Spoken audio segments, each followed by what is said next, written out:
Bagaimana kabar saudara? Dalam keadaan sehat semua? Luar biasa. Haleluya, puji Tuhan. Kalau tadi kita menyanyikan Holy, Holy are you Lord, itu keadaan suasana di surga yang yang sedang terjadi, yang terus menerus terjadi, dan yang akan kita alami secara nyata, real. Saat ini ketika kita menyembah, kita mengalaminya dalam roh. Pada saatnya nanti akan tiba waktunya, the hour has come, di mana kita semua akan menyembah Dia, Raja di atas raja, di surga, di atas, di depan tahtanya. Amin. Suasana atau kerajaan itulah yang sebetulnya dicari orang, sebetulnya dirindukan orang, sebetulnya yang diinginin orang. Tetapi orang-orang termasuk kita tidak memahaminya, bahwa yang kita butuhkan adalah kerajaan surga. Yang kita butuhkan adalah kerajaan surga itu. Ya. Tetapi yang kita cari, yang kita kejar adalah kebutuhan. Yang kita cari, yang kita kejar adalah kebutuhan fisik. Entah itu sandang, pangan, security, keamanan, semuanya, popularitas, nama, itu yang dikejar. Ya. Tetapi sesungguhnya yang dibutuhkan manusia itu adalah kerajaan surga. Namun kita tidak paham. Ya. Kita tidak memahaminya. Yang kita pikir, yang kita perlukan adalah kebutuhan fisik. Yang kita pikir, yang kita perlukan adalah kebutuhan makan, kebutuhan minum, kebutuhan pakaian, rumah, segala macam. Itu yang kita pikir, yang kita butuhkan.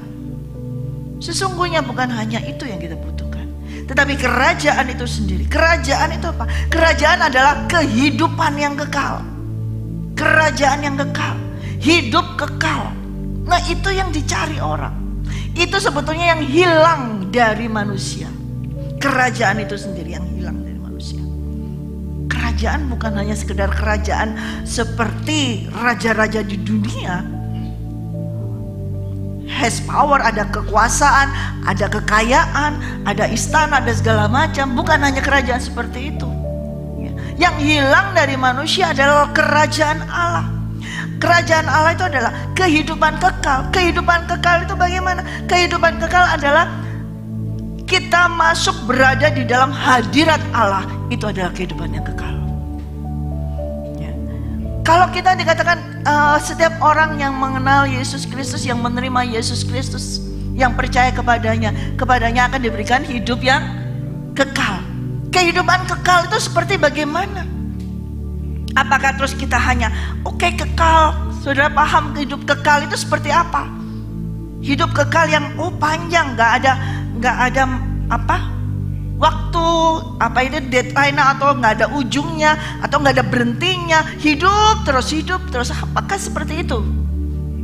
Kehidupan kekal yang diberikan kepada kita bukan saja kita panjang umurnya, kekal tidak ada batasnya, tetapi kehidupan kekal yang diberikan kepada kita yang sesungguhnya adalah terus berada di dalam hadirat Tuhan. Itu adalah kehidupan yang kekal yang sesungguhnya.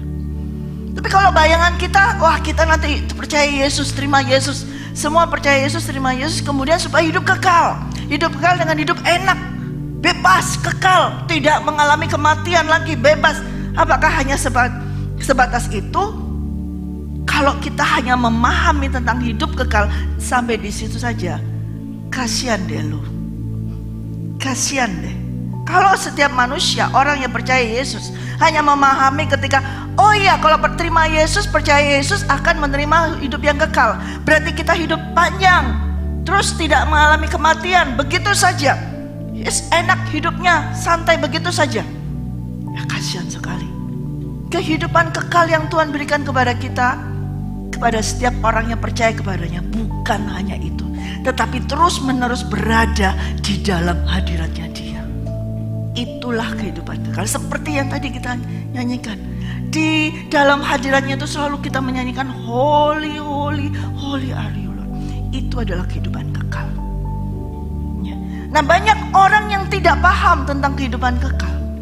Mereka pikir kehidupan kekal itu hidup yang enak, yang gak usah susah-susah, gak usah cari nafkah yang susah banget. Yang ini sudah enak, terjamin hidup kekal seperti itu.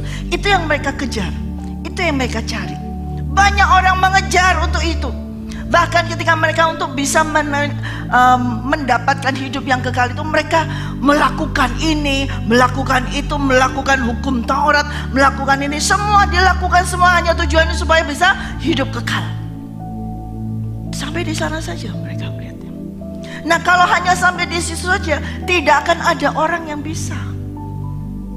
Selalu setiap manusia ada kelemahan karena masih terhisap di dalam dosa. Walaupun sudah menerima Yesus Kristus, tetap tidak bisa menjadi sempurna.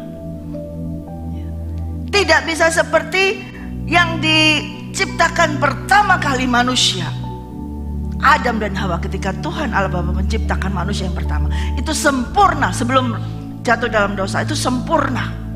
Yang kehidupan setiap harinya bergaul dengan Allah Bapa, terus berbincang di taman, bergaul terus, itu sempurna, perfect. Nah, itulah kehidupan kekal. Tetapi akibat dosa, kehidupan kekal yang seharusnya saat itu bisa terus berlanjut terus, tidak bisa. Harus mengalami kematian fisik, harus mengalami terpisah sementara, harus mengalami terpisah sementara. Ketika terpisah sementara, baru terjadi suatu karya penyelamatan daripada Tuhan Yesus Kristus. Nah, dengan terjadi demikian, barulah itu akan nanti bisa terjadi lagi kekekalan tersebut. Ya, ini dicari. Ya. Kita buka dalam Matius 19. Ya. Sebetulnya Matius 19 itu terus dengan 20 itu hampir seharusnya berkelanjutan membacanya. Nah, ketika saat itu saya ceritakan aja Matius 19 ayat 1 sampai 12 itu saya ceritakan, lalu nanti yang 13 akan kita baca. Ada orang-orang semua datang kepada Yesus Kristus, ahli Taurat, untuk mencobainya, bertanya tentang perceraian. Tujuannya adalah untuk mencobai Tuhan. Boleh nggak sih manusia itu mengalami suatu perceraian? Ya, di ayat yang keempat. Maka datanglah orang-orang Farisi kepadanya dan mencobai dia. Mereka bertanya, apakah diperbolehkan orang menceraikan istrinya dengan alasan apa saja? Ayat 4, jawab Yesus, tidakkah kamu baca bahwa Ia yang menciptakan manusia sejak semula menjadikan mereka laki-laki dan perempuan? Dan firman-Nya, sebab itu laki-laki akan meninggalkan ayah dan ibunya dan bersatu dengan istrinya, sehingga keduanya itu menjadi satu daging. Demikianlah mereka bukan lagi dua, melainkan satu. Karena itu apa yang telah dipersatukan Allah tidak boleh diceraikan manusia. Kata mereka kepadanya, jika demikian, apakah sebabnya Musa memerintahkan untuk memberikan surat cerai jika orang menceraikan istrinya? Kata Yesus kepada mereka, karena ketegaran hatimu Musa mengizinkan kamu menceraikan istrimu. Tetapi sejak semula tidaklah demikian. Tetapi aku berkata kepadamu, barang siapa menceraikan istrinya kecuali karena zina, lalu kawin dengan perempuan lain, ia berbuat zina. Murid-murid itu berkata kepadanya, jika demikian halnya hubungan antara suami dan istri, lebih baik jangan kawin. Akan tetapi ia berkata kepada mereka, tidak semua orang dapat mengerti perkataan itu, hanya mereka yang dikaruniai saja. Ada orang yang tidak dapat kawin karena ia memang lahir demikian dari rahim ibunya. Dan ada orang yang dijadikan demikian oleh orang lain. Dan ada orang yang membuat dirinya demikian karena kemauannya sendiri, oleh karena kerajaan surga. Siapa yang dapat mengerti, hendaklah ia mengerti. Ya, pada saat itu mereka menguji Yesus tentang suatu pernikahan, perceraian. Boleh nggak sih? Mereka masih mau mencari supaya membenarkan diri mereka sendiri. Tapi Yesus katakan bahwa tidak, sejak dari awal tidak demikian. Apa yang sudah dipersatukan Allah tidak boleh diceraikan. Itu kerajaan surga. Kalau kerajaan dunia, mereka bisa melakukan seperti itu. Tetapi kerajaan surga tidak demikian. My kingdom is not of this world. Dan ketika Yesus menyampaikan demikian, termasuk juga dalam perceraian ini, di kerajaanku tidak. Jadi apa yang sudah dipersatukan Tuhan tidak boleh diceraikan. Ada juga orang yang tidak, lalu katakan kalau begitu lebih baik gak usah kawin. Dan Yesus mengatakan bahwa gak segampang itu kamu bisa menerima perkataan itu. Itu semua diberikan kepada orang yang dikaruniai, artinya mendapat karunia dari Tuhan. Ada yang tidak dapat kawin karena dia lahir demikian dari rahim ibunya. Ada yang dijadikan demikian oleh orang lain. Atau ada juga yang untuk kepentingan kerajaan surga. Tapi siapa yang mengerti, hendaklah yang mengerti. Jadi maksudnya Tuhan, jangan cari excuse, cari alasan supaya dia bisa menceraikan atau supaya dia bisa hidup bebas. Kalau begitu ya, dengan bebas, gak kawin, gak usah dengan marriage, tapi bisa berhubungan, melakukan hubungan seksual bebas seperti itu tanpa pernikahan. Tidak demikian menurut Tuhan. Di kerajaan Tuhan tidak demikian. Jadi hal untuk perceraian ini Tuhan sudah memberikan batasan, bukan batasan ada, ketegasan tentang kerajaan Tuhan. Tidak ada perceraian. Tidak bisa dengan alasan apapun juga orang tidak bisa bercerai. Apa yang disatukan Tuhan tidak bisa diceraikan oleh manusia. Kemudian mereka pikir, wah kalau gitu enak deh, kalau gitu nggak usah kawin. Tapi tidak juga. Kalau tidak kawin berarti di dalam pernikahan itu ada sesuatu hubungan di mana membutuhkan pengorbanan untuk bisa sama-sama masuk di dalam suatu pernikahan. Gak bisa mau enak aja, wah kalau gitu susah-susah aku gak mau kawin, gak mau daripada bertengkar, daripada ini mendingan gak usah kawin. Itu gak bisa juga seperti itu. Tapi kalau memang dia dikaruniai oleh Tuhan supaya ia tidak menikah, tidak kawin, tapi untuk kemuliaan nama Tuhan, untuk kerajaan surga, maka dia akan mampu dan bisa sampai pada akhirnya. Tetapi hal tersebut semua adalah karena kasih karunia. Dan ketika mereka sudah memberikan itu dan Yesus menjawab demikian, lalu orang membawa anak-anak. Jadi kadang-kadang di kerajaan surga lalu orang membawa anak-anak. Karena untuk kerajaan surga dia orang bawa anak-anak. Dan mereka membawa anak-anak itu kemudian maksudnya adalah supaya Yesus memberkati anak-anak itu, ya. Tapi murid-murid berkata menghalangi mereka, dihalang-halangi untuk datang kepada Yesus. Lalu Tuhan Yesus berkata, jangan, biarkanlah anak-anak itu, janganlah menghalang-halangi mereka datang kepadaku. Sebab orang-orang yang seperti itulah yang empunya kerajaan surga. Lalu ia meletakkan tangannya atas mereka dan kemudian ia berangkat dari situ. Sebuah pernikahan harus akan ada anak, karena itu berasal dari kerajaan surga. Jadi mereka ini hubungannya tadi dengan mengajukan suatu pertanyaan perceraian, pernikahan, kemudian membawa anak. Boleh nggak orang bercerai? Sudah dijawab. Wah, berarti kalau gitu anak-anak bagaimana yang sudah dari akibat cerai seperti itu? Nah, dibawalah anak-anak. Murid-murid bilang, udah jangan. Tapi Tuhan melihat hati dari anak-anak ini dan dia memberkatinya.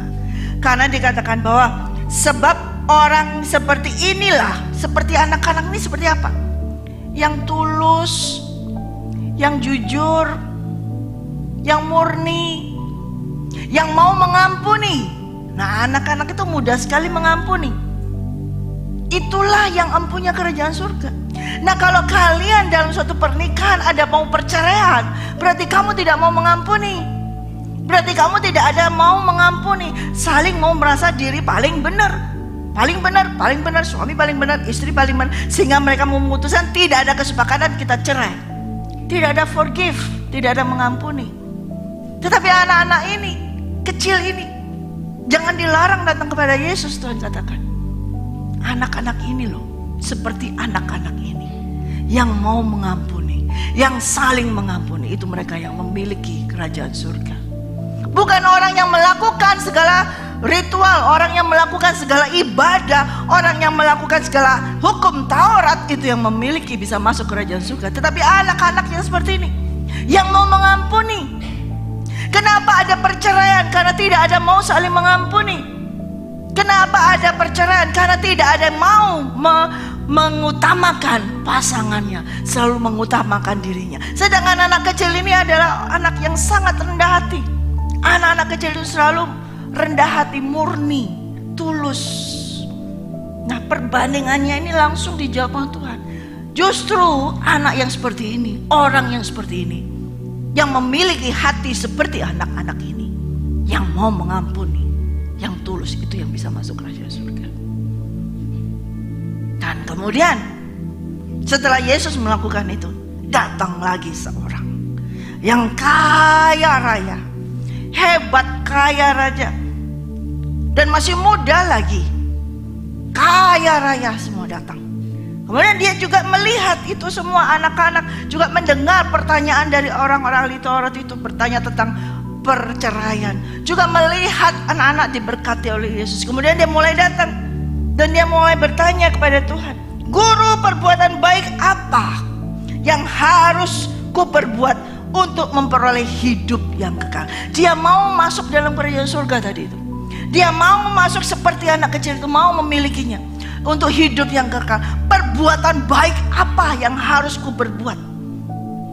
Jadi dia mau mengalami seperti yang dialami anak kecil itu.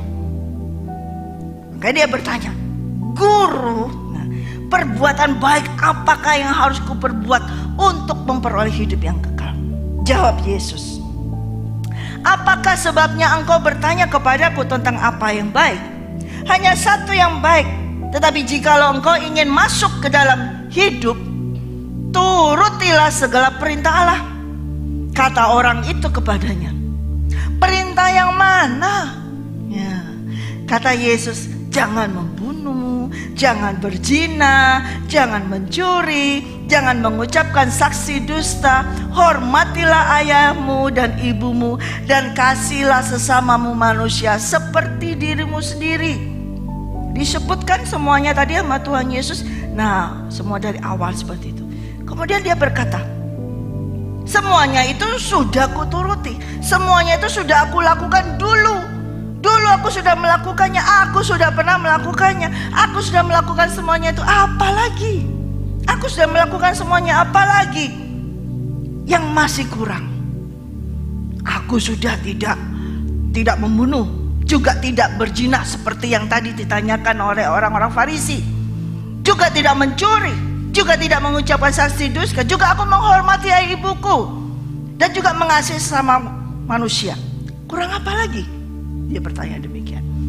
Lalu kata Yesus, jikalau kamu hendak mau sempurna, kalau kamu mau sempurna, pergilah, juallah segala milikmu dan berikanlah itu kepada orang-orang miskin, maka engkau akan beroleh harta di surga. Kemudian datanglah kemari dan ikutlah aku. Jawab Yesus kepada mereka, kalau kamu mau sempurna, juallah apa yang ada padamu, apa yang kamu miliki.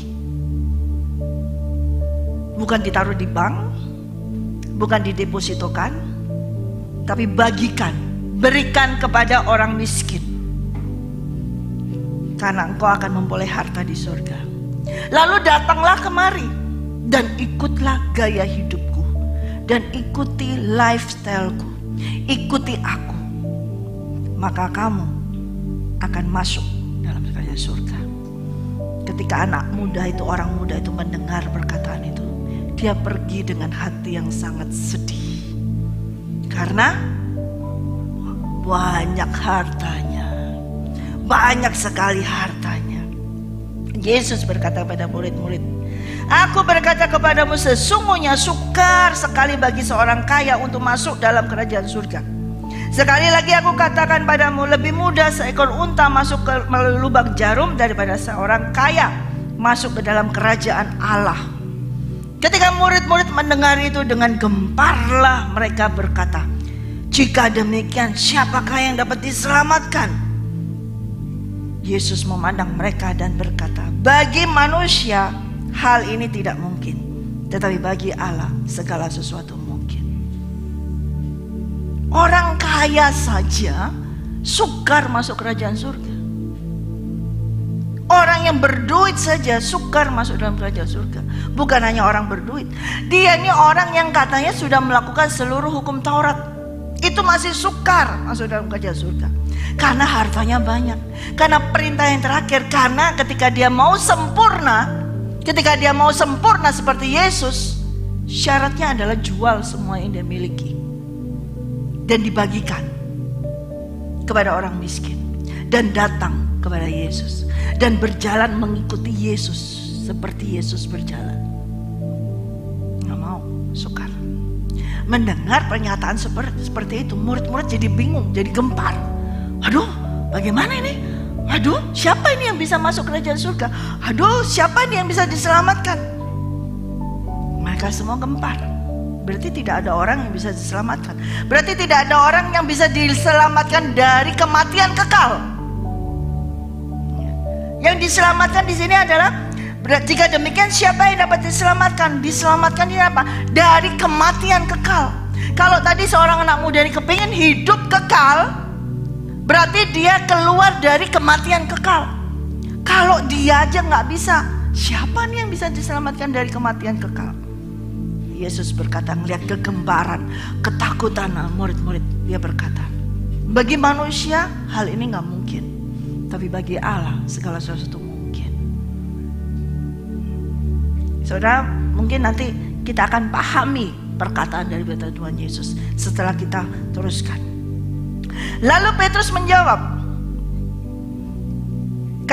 berkata kepada Yesus, "Kami ini telah meninggalkan segala sesuatu dan mengikut Engkau. Jadi apakah yang akan kami peroleh?" Ya, Petrus sudah meninggalkan semuanya. Dia dikatakan kepada orang muda itu, tinggalkan semuanya, jual semuanya. Nah, Petrus bilang, "Kami ini ngikut kamu, ngikut Engkau sudah meninggalkan semuanya. Pekerjaan kami sudah kami tinggalkan, perahu kami sudah kami jual, jala-jala sudah dijual, kami sudah pergi ngikut dan tidak pernah kembali ke rumah lagi, meninggalkan orang tua, meninggalkan sanak keluarga, bukan mungkin istri atau siapa saja, anak. Kami dapat apa?" Kata Yesus kepada mereka, "Aku berkata kepadamu, sesungguhnya pada waktu penciptaan kembali, apabila anak manusia bersemayam di tahta kemuliaannya, kamu yang telah mengikut aku akan duduk juga di atas 12 tahta untuk menghakimi ke-12 suku Israel." Jadi ketika Yesus berkata bahwa sesungguhnya pada waktu penciptaan, artinya bukan diciptakan ulang lagi, pada saat Yesus datang, pada saat Yesus anak manusia itu datang bersemayam di tahta kemuliaan, kamu yang sudah mengikuti aku akan duduk juga di atas ke-12 tahta untuk menghakimi ke-12 suku Israel. Dan setiap orang yang karena namaku meninggalkan rumahnya, saudaranya laki-laki, saudaranya perempuan, bapa atau ibunya, anak-anak atau ladangnya, akan menerima 100 kali lipat dan akan memperoleh hidup yang kekal. Ya, jadi yang kehilangan itu semua meninggalkan rumahnya, semuanya akan menerima kembali berapa? 100 kali lipat dan hidup yang kekal tadi, yang dicari oleh orang muda itu, yang dicari oleh orang muda yang kaya raya itu. Dapat ganti, tadi diperintahnya ada, jual semuanya, bagikan, dan datang ikut kembali ke sini, ikut aku.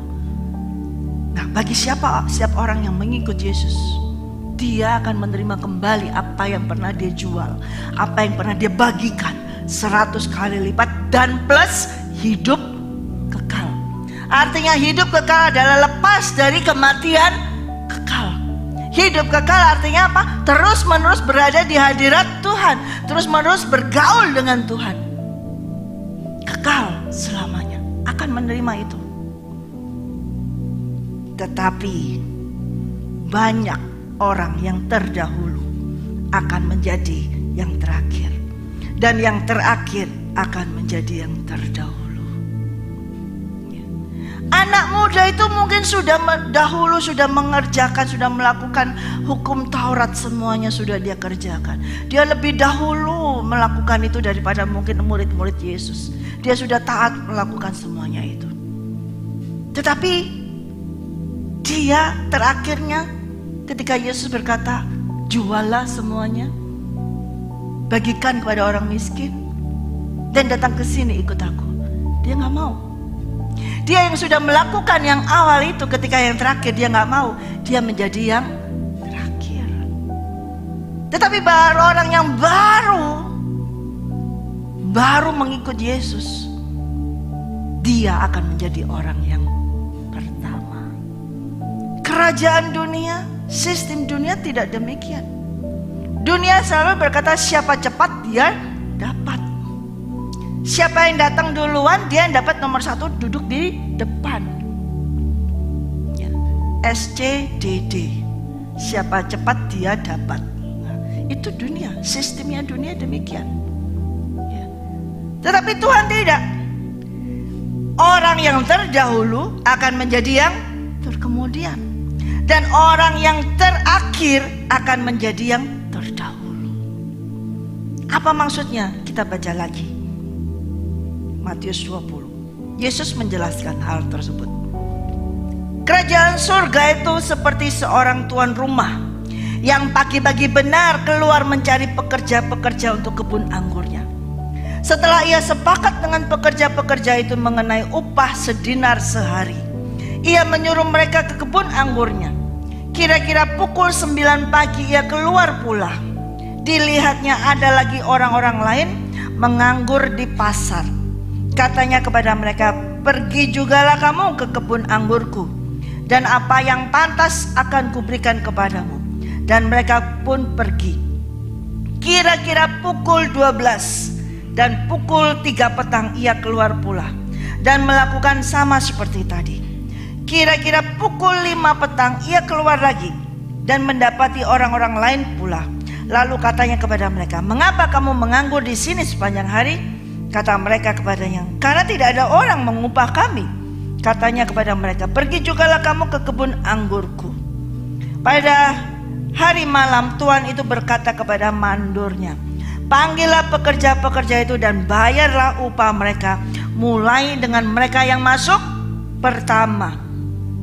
Enggak ya, mulai dari mereka yang masuk terakhir hingga mereka yang masuk terdahulu. Kerajaan surga di Tuhan Yesus menyampaikan tentang kerajaan surga seperti tuan rumah yang memiliki kebun anggur. Pagi-pagi dia mau cari pekerja, cari orang yang mau bekerja. 1, kerja, sepakat ya, sehari sedinar. Kemudian dia keluar lagi, mencari lagi. Jam 9 pagi dia keluar, siapa nih yang mau? Dilihat di pasar, oh ikut lagi, ada lagi yang mau. Sepakat ya, sehari sedinar. Kemudian dia keluar lagi jam 12. Keluar lagi, cari lagi. Setengah jam 12 itu sudah siang ya, tengah hari ya. Lu nganggur, kerja dong di kebun anggurku. Ya udah, masuk jam 12. Jam 3 sore keluar lagi dia. Ada lagi orang lalu lalang nganggur. Daripada lu bengong di sini, gaji masuk di kebun anggurku. Jam 5 sore dia masih cari pengerja, yang mana jam akhirnya adalah jam 6 sore. Akhir kerja itu jam 6 sore. Jam 5 mau sampai ke jam itu berapa lama? 1 jam toh. Dia masih cari orang, masih cari orang yang mau bekerja di kebun anggurnya. Ada juga orang yang bengong, yang gak ngerjain apa-apa, maka ditariklah dia, ayo masuk ke dalam kebun anggurku. Nah akhirnya 1 jam berlalu sudah. Jam 6, udah harus waktunya pekerjaan pulang. Dan dikasih gaji, dikasih upah. Dia berkata kepada mandornya, beri mereka upah. Tapi mulai dari yang masuk akal gak sih? Biasanya kalau kerajaan dunia kan gak gitu kalau kasih gaji ke pegawainya. Mulai dari yang pertama kali mengikutnya, betul kan? Yang paling lama itu yang paling dikasih. Ya betul kan? Kerajaan surga tidak demikian. Memberikan upah dimulai dari yang terakhir masuk. Dia kasih upah sampai baru yang terdahulu. Nah, ketika mereka semua menerima upahnya, yang baru masuk itu baru kerja berapa? 1 jam. Dapatnya 1 dinar pulang. Demikian yang selanjutnya. Dan sampai yang dari ketahuan jam 9 pagi nungguin baru dapat upahnya 1 dinar juga. Dia mulai lihat itu orang kan baru 1 jam masuk, dia baru kerja sebentar, kok dapat upah yang sama dengan aku. Dia pikir yang dari jam 9 itu dapat bonus. Dia pikir tadi pertama tuan ini ngomong ya sedinar, oke sepakat, ya sepakat. Ya siapa tahu kalau aku datang duluan berarti aku dapat bonus. Dia pikir kayak gitu. Dia mulai iri, dia mulai jahat. Kok enak, aku yang sudah kerja dari tadi berapa jam, dari jam 9 sampai jam 6 dapat 1 dinar juga. Nah dia yang datang jam 5 sampai jam 6 juga dapat 1 dinar. Kayaknya kok nggak adil, betul? Kalian semua pasti merasa ini nggak adil nih Tuhan, ini nggak bener nih ya, maksudnya hitungan jam dong, seperti itu. Ya, siapa yang datang terakhir ya 1 jam terakhir tuh yang dibayar, tuh yang digaji. Tetapi tidak demikian di dalam kerajaan surga. My kingdom is not of this world. Yesus menyampaikan hal tersebut. Kemudian datang mereka itu yang ke-10, ayat ke-10. Datanglah mereka yang masuk terdahulu, sangkanya akan mendapat lebih banyak. Tetapi mereka pun menerima masing-masing 1 dinar. Ketika mereka menerimanya, mereka bersungut-sungut kepada Tuhan itu. Katanya, mereka yang masuk terakhir ini hanya bekerja 1 jam, dan engkau menyamakan mereka dengan kami yang sehari suntuk bekerja berat dan menanggung panas terik matahari. Tetapi Tuhan itu menjawab, kerajaan surga menjawab demikian. Saudara, aku tidak berlaku tidak adil terhadap engkau. Bukankah kita telah sepakat sedinar sehari? Betul kan? Ambillah bagianmu dan pergilah. Aku mau memberikan kepada orang yang masuk terakhir ini sama seperti kepada kamu. Tidakkah aku bebas mempergunakan milikku menurut kehendak hatiku? Atau iri hatikah engkau karena aku murah hati? Nah, demikianlah orang yang terakhir akan menjadi yang terdahulu, yang terdahulu akan menjadi yang terakhir. Begitulah sistem daripada kerajaan surga. Tidak sama dengan kerajaan dunia. Kalau dunia akan melakukan seperti itu. Kenapa? Kerajaan surga dikatakan, emang aku gak boleh? Aku yang punya semuanya. Aku berhak mau kasih kepada siapa aja, aku berhak. Mau kasih yang terakhir, mau kasih kepada siapa, aku punya hak. Demikianlah sistem kerajaan surga. Seorang raja memiliki hak yang mutlak. Dia sangat mutlak sekali. Dia bisa memberikan kepada siapa saja yang dia sukai, kepada siapa saja yang dia kasih. Tidak ada rule, tidak ada aturan. Raja itu sendiri yang punya aturan. Tetapi kalau kamu dikatakan kamu iri hati, nah itu yang lebih parah. Ketika kamu iri hati itu apa? Matamu jahat. Orang iri hati itu matanya jahat. Karena orang ini yang datang duluan, ini yang kerja duluan, dia melihat temennya itu barusan tahu, bisa tahu kan, ini masuk 1 jam, kok dapatnya juga 1 dinar sama. Dia melihat, matanya jahat, hatinya jahat. Matanya gelap, hatinya gelap. Ada iri hati. Kalau ada iri hati ini, tidak akan bisa masuk ke dalam kerajaan surga dan tidak akan beroleh hidup yang kekal. Makanya orang yang pertama ini, kalau dia memiliki iri hati, dia akan disingkirkan. Sekalipun dia sudah bekerja keras, sekalipun dia sudah melakukan yang pertama kali, tapi dia ada iri hati. Demikian juga di dalam kehidupan kita. Kalau kita ini suka iri hati, ya, sekalipun engkau sudah melayani Tuhan bertahun-tahun, berapa puluh tahun kau melayani Tuhan, tapi kalau dalam hatimu kamu ada iri hati, Tuhan melihat itu, Tuhan tahu itu. Aku sudah melayani Tuhan bertahun-tahun, kenapa aku gak dapat ini? Ini kok orang baru kok bisa dapat? Hatimu yang jahat itu akan menyingkirkan posisimu itu. Dari yang pertama, kamu menjadi yang terakhir. Dan orang yang terakhir bisa menjadi yang terdahulu. Itu sistem di kerajaan surga. Saudaraku yang kekasih, ketika Tuhan berkata, "My kingdom is not of this world." Sistemnya seperti ini.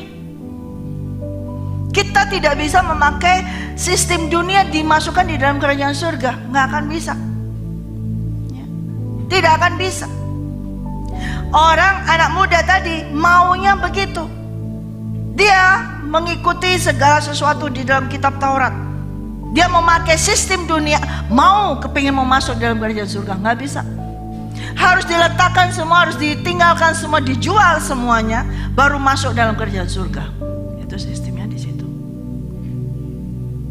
Kalau kita mau masuk ke dalam kerajaan surga, mau mendapatkan hidup yang kekal, tapi kita masih pegang sistem dunia, nggak akan bisa. Engkau harus melepaskan. Mau juga pegang dua-dua begini, nggak akan bisa. Anak muda ini, orang kaya ini mau gitu, pegang sini, mau pegang juga hidup kekal, nggak akan bisa. Kau mau menerima hidup kekal, yang dunia ini harus dilepaskan. Harus dilepaskan dan mengikut Yesus dengan dua tangan memegang. Amin.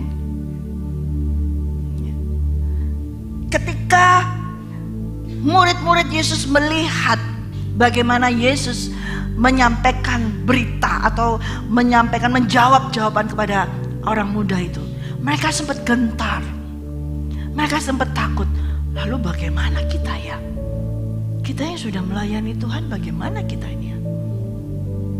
Dan Yesus menjawab kepada mereka, jangan kamu khawatir, jangan sampai kamu punya iri hati.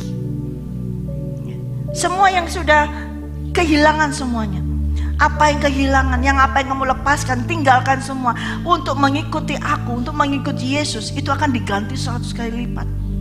Tetapi jangan sampai kamu iri hati seperti ini. Jangan sampai kamu tetap memegang yang dunia ini.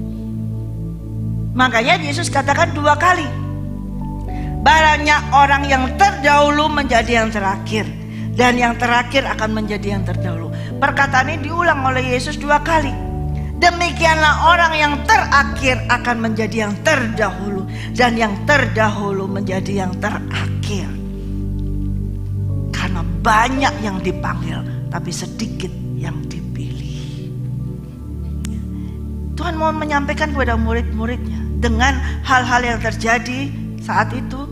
Ada anak-anak kecil yang dibawa, ada orang-orang ahli Taurat yang bertanya tentang perceraian, kemudian ada orang muda yang kaya raya datang pada Yesus. Tuhan mau mengajar itu semua kepada murid-muridnya. Jangan sampai kamu mengikuti gaya hidup mereka. Jangan kamu ikut-ikutan dengan mereka. Jangan kamu pegang itu gaya hidup mereka. Kalau kamu mau hidup yang kekal, tinggalkan itu semua dan datang mengikuti Yesus. Dan kalau kamu melakukan itu, kamu gak hanya dapat hidup yang kekal, tapi kamu diganti 100 kali lipat di dunia ini juga. Kamu akan menerimanya. Kemudian kamu akan menerima hidup yang kekal. Amin.